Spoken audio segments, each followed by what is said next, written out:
2021, Menteri Pendidikan, Kebudayaan, Riset dan Teknologi Nadiem Makarim mengungkap bahwa sistem pendidikan Indonesia mengalami tantangan besar dengan adanya 3 dosa besar pendidikan, yaitu perundungan, kekerasan seksual, dan intoleransi. Ketiganya ialah tindak kekerasan yang didefinisikan dalam Peraturan Menteri Pendidikan dan Kebudayaan Nomor 82 Tahun 2015 tentang pencegahan dan penanggulangan tindak kekerasan di lingkungan satuan pendidikan atau Permendikbud Nomor 82 Tahun 2015 sebagai perilaku yang dilakukan secara fisik, psikis, seksual, dalam jaringan atau daring, atau melalui buku ajar yang mencerminkan tindakan agresif dan penyerangan yang terjadi di lingkungan satuan pendidikan dan mengakibatkan ketakutan, trauma, kerusakan barang, luka atau cedera, cacat, dan atau kematian. Tidak hanya menghambat kegiatan belajar mengajar hingga menyebabkan putusnya pendidikan, 3 hal tersebut juga menimbulkan trauma jangka panjang pada peserta didik yang mengalaminya. Itulah mengapa pendidik, tenaga kependidikan, hingga peserta didik perlu mengenali definisi dan bentuk dari setiap kekerasan tersebut. Nat, ayo ke kantin. Aku nggak lapar, Dan. Nadia, kamu wakili kelas kita ikut lomba olimpiade antar kelas mid semester besok ya? Saya tidak mau, Pak. Dalam survei lingkungan belajar yang mengukur kualitas sebagai aspek input dan proses belajar mengajar di kelas maupun di tingkat satuan pendidikan, iklim keamanan sekolah menjadi penentu penting prestasi sekolah yang akan dilaporkan dalam rapor pendidikan sekolah. Beberapa indikator yang menentukan iklim keamanan sekolah antara lain rasa aman, yakni persepsi rasa aman yang dirasakan oleh murid ketika berada di lingkungan sekolah. Konsepsi tentang kekerasan seksual, keyakinan guru tentang ada tidaknya dan tingkat keseriusan penanganan kekerasan seksual di sekolah.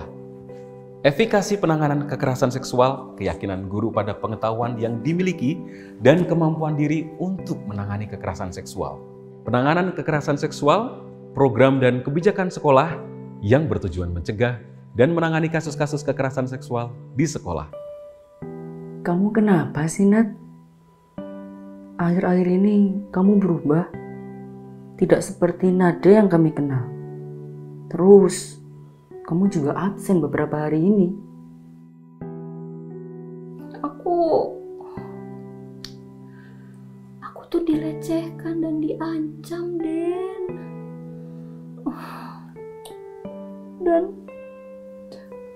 Dan gak hanya di sekolah, tapi juga diteror tiap hari via chat. Aku takut sekali. Dan aku gak bisa ngelawan. Gimana bisa belajar dengan nyaman kalau aku merasa gak aman setiap ada di sekolah? Oh, Nat. Aku jadi ikut sedih dengar ceritamu.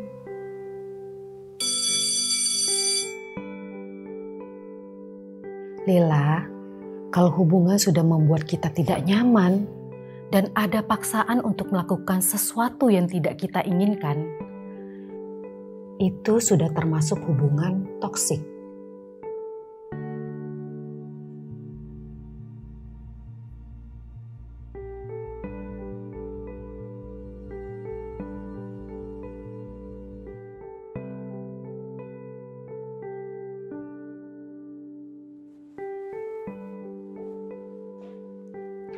Apakah ruang aman itu?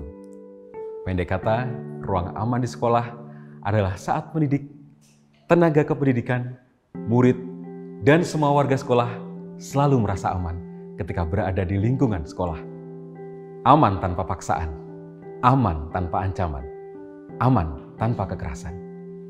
Bapak dan Ibu, selain untuk mengejar prestasi sekolah dalam rapor pendidikan, menyelenggarakan ruang aman di sekolah lewat berbagai kebijakan pencegahan, penanganan, dan pemulihan kasus kekerasan seksual sesungguhnya adalah kebutuhan semua pihak.